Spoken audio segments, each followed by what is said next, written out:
अस्सलाम वालेकुम, मेरा नाम मुबशर महर बहरिया टाउन कराची के अंदर आपको खुशामदीद कहता हूँ। मेरे साथ मौजूद हैं राना अदनान मुदस्सिर साहब, CEO पाकिस्तान प्रॉपर्टी लीडर्स बहरिया टाउन कराची। सर बहुत शुक्रिया। आज हम नाज़रीन ऐसे टॉपिक पे बात करने जा रहे हैं जो कि बहुत ज़्यादा हॉट टॉपिक है और इस टाइम पे वो बहुत ज़्यादा ज़रूरी है डिस्कस करना। बहरिया टाउन के अंदर आज हम इश्यूज़ पे बात करेंगे, लोगों को जो दरपेश हैं बहरिया टाउन कराची के अंदर। हमने बहुत दफ़ा बहरिया टाउन की बहुत ज़्यादा खूबसूरती को बहुत ज़्यादा दफ़ा बयान किया, इंफ्रास्ट्रक्चर के ऊपर बात की, जो बहुत ज़्यादा अहम चीज़ें थीं, बहुत ज़्यादा लोगों को फ़ायदा जिन चीज़ों से हासिल हो रहा था उन पे हम बात करते रहे। आज हम बात करेंगे बहरिया टाउन के जो इश्यूज़ हैं जिनको फेस करते हुए लोगों को मजबूर कर दिया है, लोगों को उन इश्यूज़ ने कि वो बहरिया टाउन को छोड़ते हुए चले जा रहे हैं। राना अदनान मुदस्सिर साहब, आज चूँकि जिस तरह मैंने पहले भी बात की कि हम बहुत ज़्यादा खूबसूरती पे, इंफ्रास्ट्रक्चर पे, रोड्स पे, डेवलपमेंट पे, हर चीज़ पे बहरिया की बहुत ज़्यादा दाद देते हैं, बहरिया को शाबाश दे रहे होते हैं। आज हम उन चीज़ों पे बात करने जा रहे हैं जो कि लोगों को इस टाइम पे तंग कर रहे हैं, जिस मसाइल हैं लोगों के जो दरपेश हैं। सबसे पहले मैं आपसे ये सवाल पूछूंगा कि बहरिया टाउन जो एक तेज़ी के साथ आबादी के लिहाज से भी और अब इंफ्रास्ट्रक्चर के लिहाज से भी बढ़ता चला जा रहा था, आज लोग छोड़ने पे मजबूर क्यों हो चुके हैं? अच्छा मुबशर, इसमें मेरा ख्याल है कि बहरिया टाउन की डेवलपमेंट खूबसूरती है, उन चीज़ों का कोई कसूर नहीं है। इस वक्त मुल्की हालात ऐसे हैं कि महंगाई, इन्फ्लेशन, डॉलर रेट और फिर ये जो गवर्नमेंट स्टेबल नहीं रही, और ये सारी चीज़ें इसमें बड़ा अहम रोल प्ले कर रही हैं। आज रियल स्टेट का जो कारोबार है वो कहाँ से कहाँ चला गया, मतलब बुरी हद तक तबाह हो चुका है। आप ये देखेंगे, और ये नहीं कि सिर्फ रियल स्टेट का, अब पाकिस्तान में जितने भी बिज़नेस आप ये कह लें फील्ड्स हैं, मुख्तलिफ बिज़नेस हैं, वो सारे के सारे डिस्टर्ब हैं। अच्छा, अब यहाँ ये बात हकीकत है, इसमें कोई दूसरी राय नहीं है कि जहाँ बहरिया टाउन में एंड यूज़र हैं या यहाँ पे रहने वाले दूसरे लोग हैं, इसके पैरेलल एक बहुत बड़ी तादाद ऐसे लोगों की है जो रियल एस्टेट का काम कर रहे हैं और कर रहे थे, और इसके पैरेलल जो लोग यहाँ पे रियल एस्टेट से मुंसलिक दूसरी जो फील्ड्स हैं उसका सारा काम कर रहे हैं, जिसमें कंस्ट्रक्शन है या और दूसरी तीसरी चीज़ें हैं, तो ये चीज़ें सारे काम कर रहे हैं। तो जब रियल एस्टेट वाले लोग यहाँ पे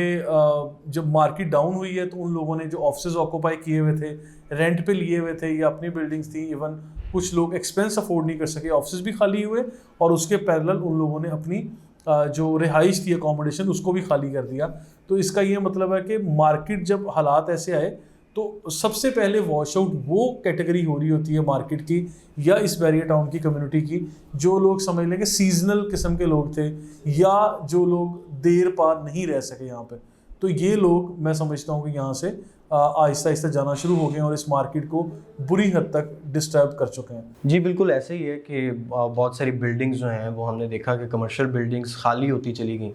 और अब बहुत रेयर है स्कैटर्ड फॉर्म में लोग जो हैं ऑफिसेज़ के अंदर अपने ऑफिसेज़ ओपन कर रहे हैं। इसी तरह मैं अगर मेरा नेक्स्ट क्वेश्चन जो है वो आपसे ये कि जहाँ पे बहरिया टाउन ने बहरिया बनते साथ ही मल्टीपल बैंक्स को स्पेस दे दी, बैंक्स आके यहाँ पे आबाद हो गए,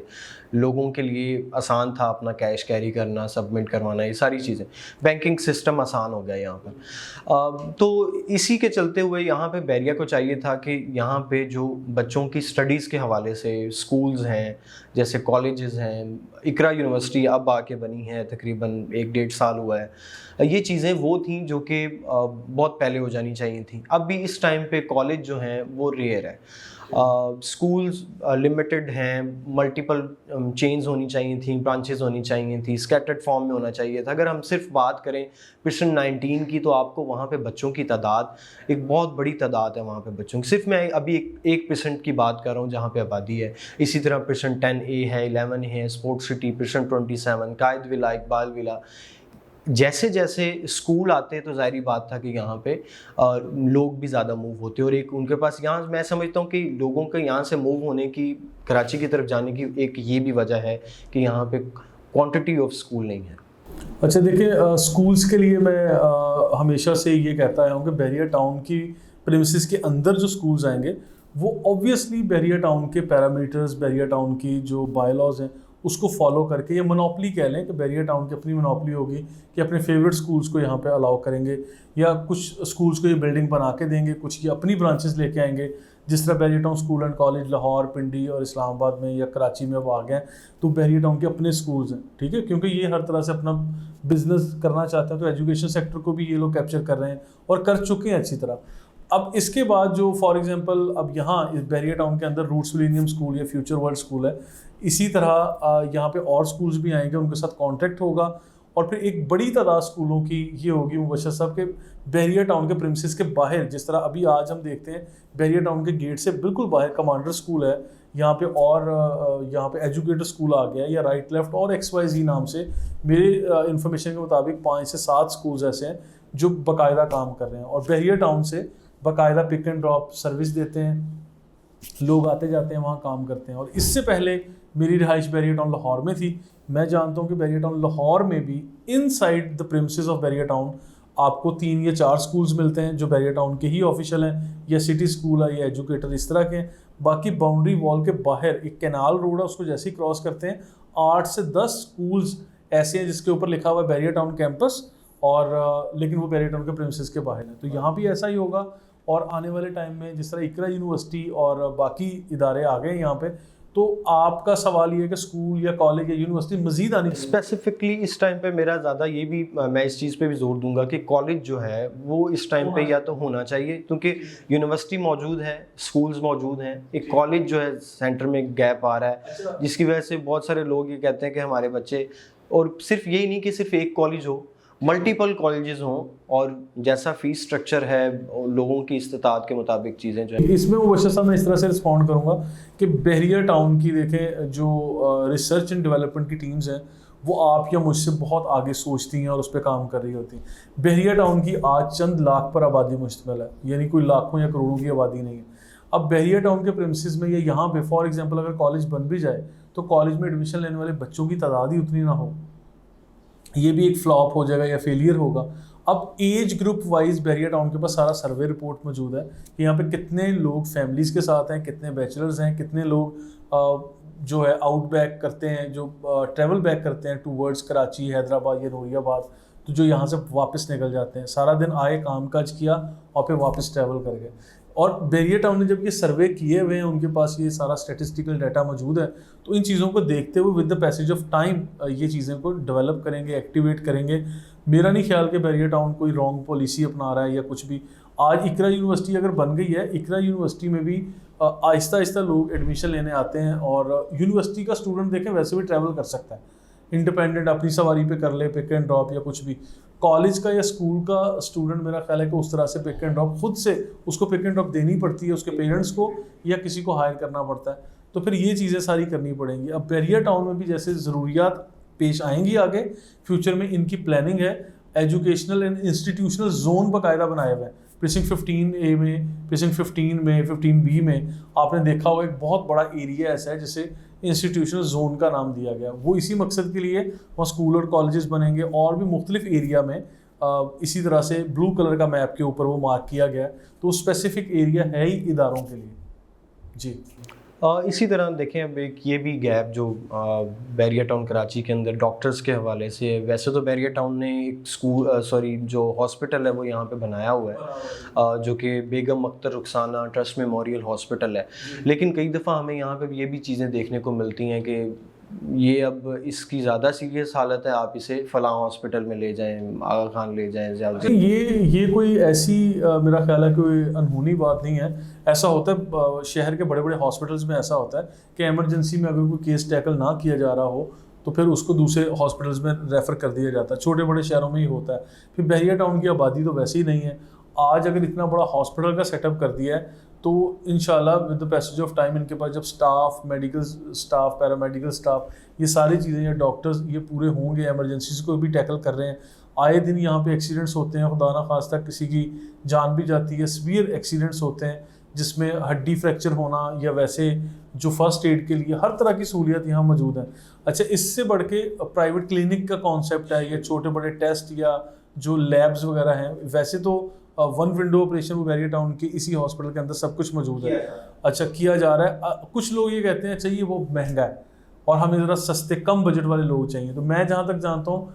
मिडवे कमर्शियल वाला जो जोन है वहाँ पे डेंटिस्ट भी बैठे हुए हैं, वहाँ पे गायनाकोलॉजिस्ट भी एक दो मैं जानता हूँ जो वहाँ बैठ के सर्व कर रहे हैं। तो इसी तरह से आहिस्ता आहिस्ता जब वंस अगेन आबादी जैसे आएगी, ज़रूरियात महसूस होंगी, तो फिर इस तरह के सर्विसेज भी आती जाएंगी। और यहाँ पे डॉक्टर्स प्लाजा जो California real estate and builders वाले बना रहे हैं, उसमें भी ये सारी दीगर सहूलियात भी इंशाल्लाह बन जाएंगी फ्यूचर में। सही है। अच्छा,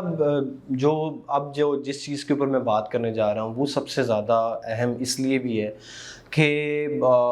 एक जो बिल होता है पर मंथ, इलेक्ट्रिक बिल है या कोई भी गैस का बिल है किसी भी तरह से, वो एक किराए पे रहने वाले बंदे के लिए जो रेंटल यहाँ पे रह रहा है उसने एक अपना बजट सेट किया होता है। जो भी कोई सैलरी पर्सन है उसकी एक सर्टन एक सैलरी होती है, उसके अंदर उसने सारी चीज़ें मैनेज करनी होती हैं। तो बहुत ज़्यादा तादाद ऐसी है बैरिया टाउन के अंदर रहने वाले लोगों की जो कि रेंटल यहाँ पे रह रहे हैं और टेनेंट हैं यहाँ पे, तो उन्होंने एक बजट सेट किया होता है। और यहाँ पे हमने ये चीज़ देखी कि बैरिया टाउन कराची के अंदर बैरिया मैनेजमेंट ने इलेक्ट्रिक बिल के अंदर तकरीबन 15 रुपए तक का जंप जो है वो पर यूनिट अनसर्टन जंप जो है इलेक्ट्रिक बिल के अंदर लोगों को एकदम से एक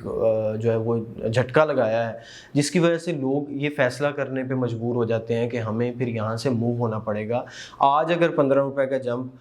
सिर्फ़ और सिर्फ 1-2 माह के अंदर देखने को मिला, और क्या पता ये इसी तसलसल के साथ इसी रीत को आगे बढ़ाते हुए हर 2 माह बाद इसी तरह के जंप जो है वो इलेक्ट्रिक बिल के अंदर झटके दें, तो फिर कैसे सर्वाइवल होगा और कैसे लोग यहाँ पे रह सकते हैं। अच्छा देखें, वो once in a blue moon वाली बात है कि ऐसा नहीं होता कि हर साल या हर 6 महीने के बाद या आए दिन कोई इस तरह की तब्दीली ले आए। ज़रूरियात को देखते हुए ऐसा होता है। और ये भी मेरा ख्याल है कि जब से हम लोग बैरिया टाउन में आए हैं, अगर शुरू में कोई 35 या 30 रुपये का पर यूनिट था,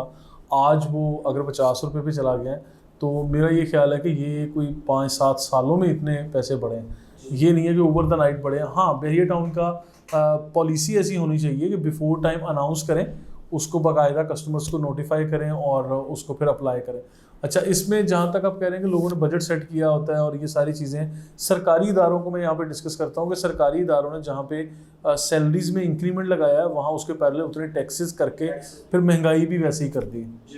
ठीक है, उसके पर दोनों तरफ दोनों ग्राफ ऊपर ले गए, इधर से सैलरी बढ़ा दी और इधर से आपको महंगाई भी कर दी, इन्फ्लेशन रेट और टैक्स बढ़ा के आपको सो कॉल्ड सिर्फ आप ये कह लें कि लोगों को उलझाया है इन प्रॉब्लम्स में। जब प्राइवेट सेक्टर की बात है तो प्राइवेट सेक्टर में मेरा ख्याल है कि अपनी अफोर्डेबिलिटी को, अपने पॉकेट मनी को, अपने किचन को देख के ही लोग ऐसा बड़ा डिसीजन लेते हैं कि अच्छा बैरिया टाउन जैसी जगह पे जाके हमने लग्जरी लाइफ गुजारनी है, या कैसे होना है, या ओवरसीज़ कस्टमर्स हैं बहुत सारे जो यहाँ आते हैं। तो ये चीज़ें मेरा ख्याल है कि लोगों की प्लानिंग का हिस्सा ऑलरेडी होती हैं, और जो लोग इस तरह बजट सेट करके चलते हैं उनको ये धचका लगा आप कह रहे हैं, तो वो टाइम के साथ साथ ही चीज़ें समटाइम एक्सेप्टेबिलिटी का फैक्टर है जो हम लोगों में देर से आता है।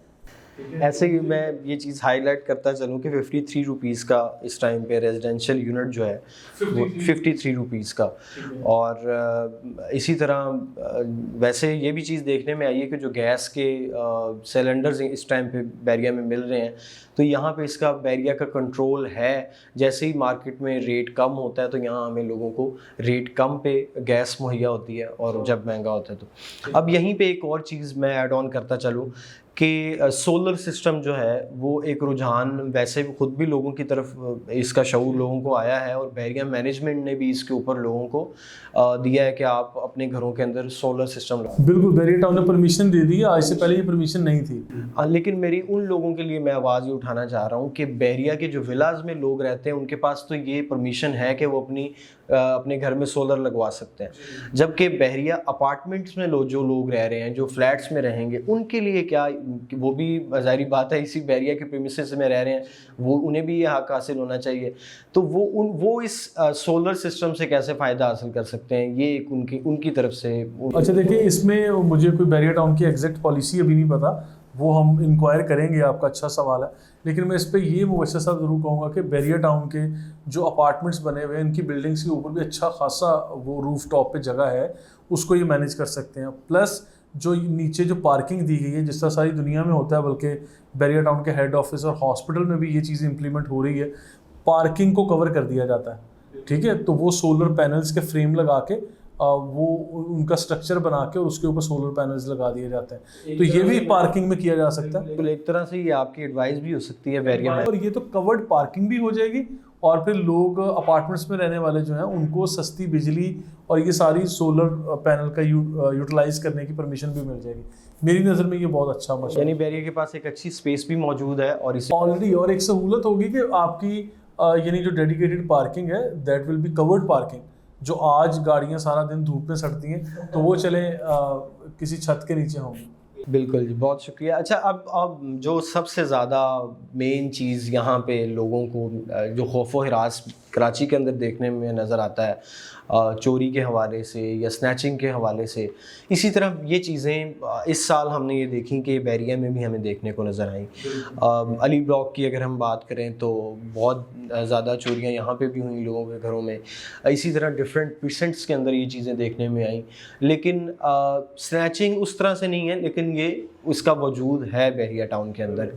सिक्योरिटी जो है बहरिया टाउन की वो इसे किस तरह टैकल कर रही है। और फिर एक चीज़ हम ये भी देखते हैं कि बहरिया टाउन के जो रेजिडेंट हैं उनके ऊपर बहुत ज़्यादा प्रेशर बिल्डअप किया जा रहा होता है सिक्योरिटी की तरफ से, बहुत ज़्यादा रिस्ट्रिक्शंस लगाई जा रही होती हैं। जिस तरह अब 30 मई तक का अल्टीमेटम दिया गया है बहरिया टाउन की तरफ से कि आप अपने कार्ड्स बनवाएं, अपना ई टैग गाड़ी को लगवाएं, जबकि अगर दूसरी तरफ अगर हम देखते हैं तो बहरिया के अंदर कोई भी इवेंट होता है या कोई भी पाकिस्तान का कोई डे है ऐसा जहाँ पे लोग छुट्टी हो या रश ज़्यादा बन जाता है, लोग बहरिया टाउन का रुख करते हैं और एक बहुत बड़ी तादाद में लोग बहरिया में आते हैं। मैं किसी भी स्पेसिफिक की बात नहीं कर रहा, मैं सब जितना भी हुजूम बहरिया की तरफ आता है वो रोड्स के ऊपर जमा हो जाता है, रोड्स ब्लॉक कर देता है, ट्रैफिक जैम हो जाती है, लेकिन वहाँ पे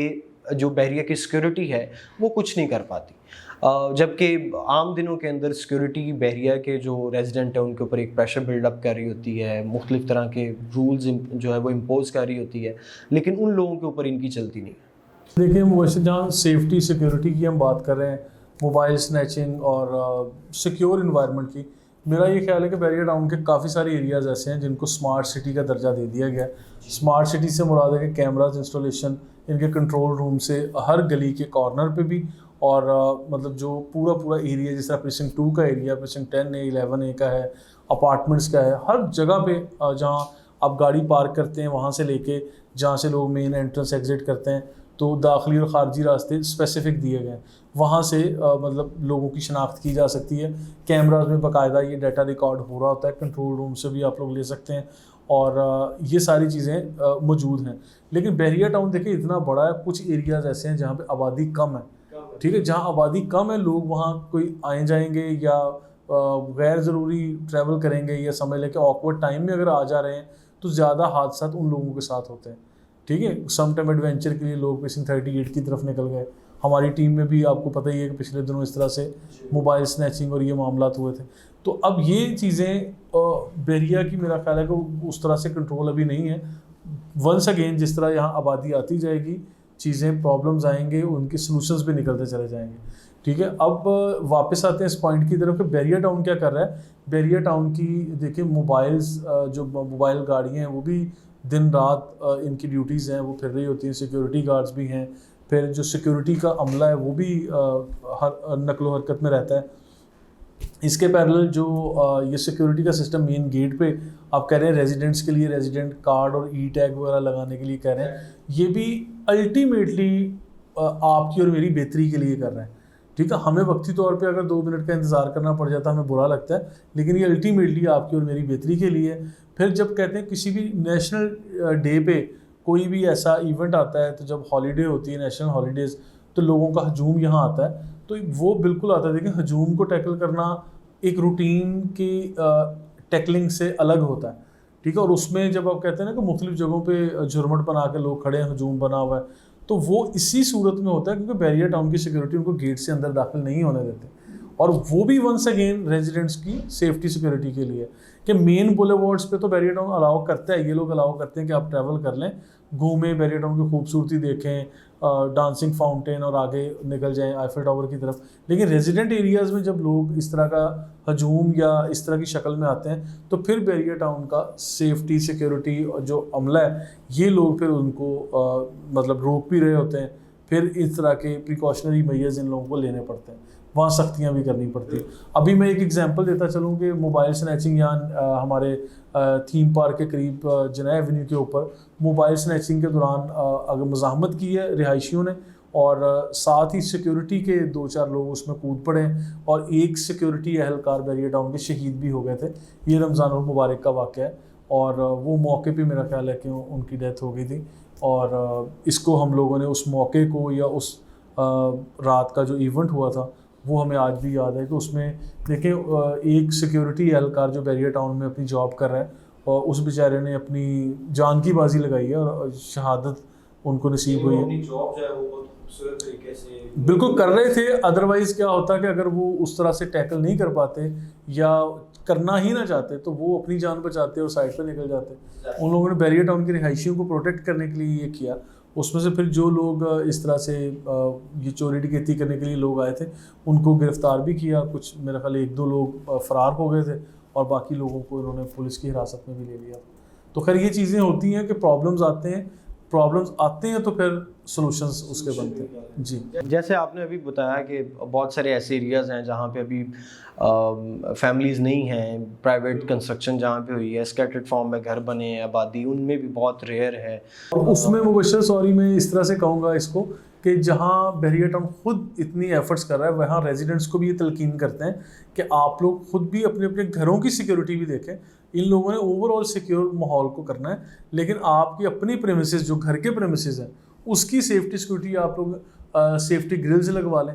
मतलब लॉक डबल ट्रिपल कर लें, आप लोग वॉचमैन अपना हायर कर लें, लोगों ने गनमैन रखे हुए हैं, ठीक है। आपके खुद के पास भी लाइसेंस्ड वेपन्स होने चाहिए जब आप ट्रैवलिंग कर रहे हैं, ख़ासकर शहर की तरफ या इधर उधर। फिर उसके अलावा आप घरों में बहुत बड़ा कैश ना रखें, ऐसी ज्वेलरी ना रखें जिसको आपको ख़दशा हो कि अच्छा कोई ना कोई ऐसा डिस्टर्बेंस हो सकती है। और फिर आप लोग जो लोगों को हायर करें, आपका माली है, ड्राइवर है, आपका मेड है, तो आप लोग बैरियर टाउन को बाकायदा बायलॉज बने हुए ना उनको इन्फॉर्म करें कि हमने इन लोगों को रखा है, इनकी एनओसीज बनवाएं, उनका वर्क परमिट बनवाएं, तो उनके रिकॉर्ड में भी आए और वो सारा कुछ अल्टीमेटली आपकी और मेरी सिक्योरिटी के लिए हो रहा है। और यही चीज़ें ये ज़्यादातर देखने में भी यही आया है कि जो एम्प्लॉयज़ हैं ये चीज़ें सारी और जो भी कोई चोरी या इस तरह की चीज़ होती है वो उन्हीं की तरफ से ज़्यादातर देखने में आया कि एम्प्लॉयज़ ही उन्हीं के मुखबर होते हैं। और ये देखिए वो भी जब आप लोगों को प्रॉपर